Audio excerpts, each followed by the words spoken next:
उधर शिक्षा व्यवस्था की बदहाल स्थिति पर शिक्षा मंत्री रोहित ठाकुर ने जयराम ठाकुर पर हमला किया और उन्होंने कहा है कि जो हिमाचल में शिक्षा व्यवस्था की हालत है उसके लिए जयराम ठाकुर जो हैं वो जिम्मेदार हैं।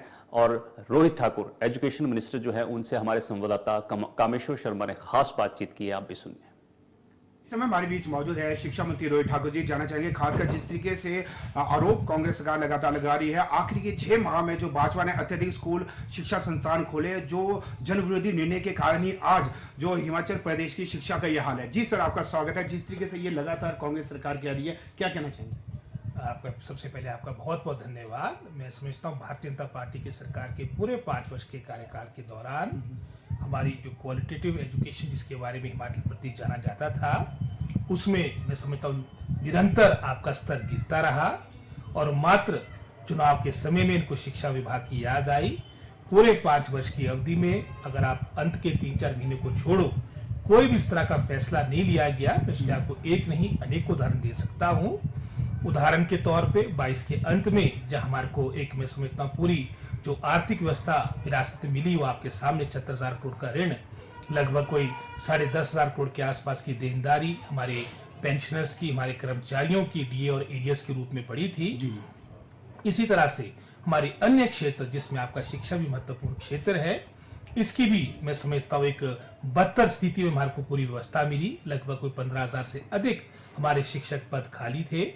साथ ही साथ जो आपका नेशनल असेसमेंट सर्वे है 2021 में किया गया था, उसके अनुसार हिमाचल प्रदेश आपके जो पूरे हिंदुस्तान में जो आपका पूरी ये मैं समझता हूँ असेसमेंट की कि उसमें हम 21वें स्थान पे पहुंच चुके हैं। जी, एक समय था जब हिमाचल प्रदेश को विशेषकर शिक्षा के क्षेत्र में बड़े आदर के साथ मैं समझता हूँ हमारा सर्वांगीण जो विकास हुआ है शिक्षा के क्षेत्र में अग्रणी प्रदेशों में जाना जाता था। 21वें स्थल पे पहुंच चुके हैं। असर की रिपोर्ट जो आपकी 2023 में आई थी उसके अनुसार 9वीं का बच्चा आपका सेकंड का सिलेबस नहीं, उसकी जानकारी नहीं है उसे, तो कितना मैं समझता हूँ दुर्गति क्वालिटेटिव एजुकेशन में पिछली सरकार के कार्यकाल के दौरान हुई है। और वर्तमान सरकार ने जहाँ पद भरने की बात थी वहां पर भी मैं समझता हूँ अगर आप हायर एजुकेशन की बात करेंगे, अधिकतर आपके कॉलेज लगभग 105 कॉलेज थे जो भाजपा सरकार के पूरे 5 वर्ष के कार्यकाल के दौरान बिना प्रिंसिपल के रहे। नई नियुक्तियां तो दूर की बात रही, इनसे डीपीसी भी करवाने में विफल रहे। हमने जहां लगभग कोई 80 से अधिक आपके प्रिंसिपल्स आपके डीपीसी के माध्यम से उनको प्रमोशन पिछले वर्ष मिली है। इसी तरह से 19 हमारे डायरेक्ट रिक्रूटमेंट के माध्यम से भी हमने अपने गवर्नमेंट डिग्री कॉलेजेस में हमारे प्रिंसिपल्स की नियुक्तियां हुई।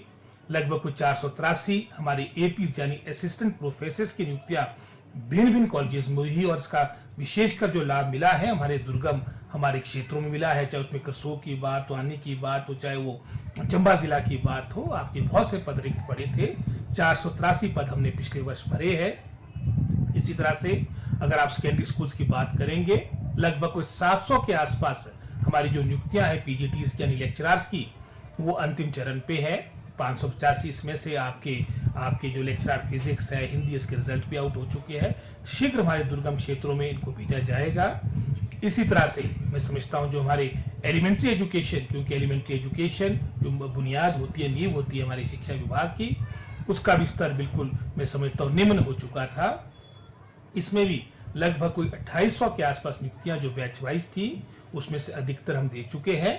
और जेबीटी का भी मैं समझता हूँ अंतिम चरण में है, मात्र मैं समझता हूँ कुछ दिनों के अंदर ये रिजल्ट भी आउट हो जाएगा। और यहाँ पर भी हमने विदाउट टीचर और जो सिंगल टीचर स्कूल्स हैं जिनकी संख्या भाजपा सरकार के कार्यकाल के दौरान सैकड़ों हो चुकी थी, 322 आपके विदाउट टीचर स्कूल्स थे। सिंगल टीचर की संख्या तो कोई 3200 स्कूल्स के आसपास हो चुकी थी।